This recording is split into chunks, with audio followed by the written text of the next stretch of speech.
দই পটল করবো, আলুটাকে ভেজে নিলাম, পটল ভেজে নিয়েছি।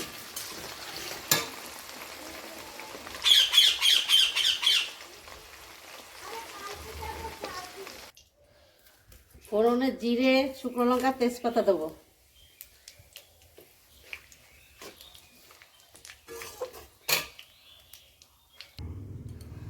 দুই চামচ দই দিয়েছি, কাজু বাদাম, পোস্ত, জিরে, লঙ্কা, আদা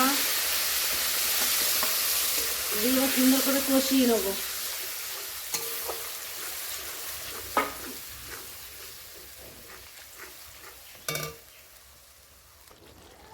লবণ দিয়ে দেবো স্বাদ মতন।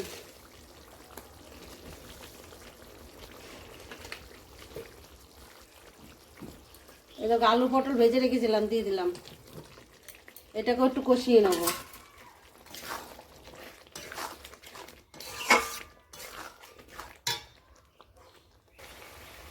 এদিকে বন্ধুরা তেল ছেড়ে দিয়েছে, এবার জল দিয়ে দেবো। কত বড় উনুনে রান্না করছি পরে দেখাবো।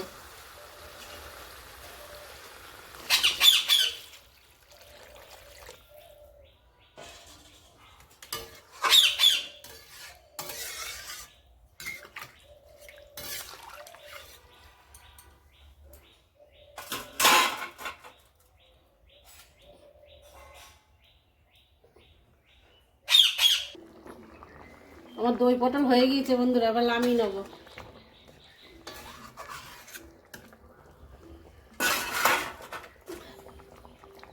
এ দেখো বন্ধুরা, আমার দই পটল রান্না হয়ে গিয়েছে। কেমন হয়েছে কমেন্টে বলবে। বাইরে রান্না করেছে দেখো।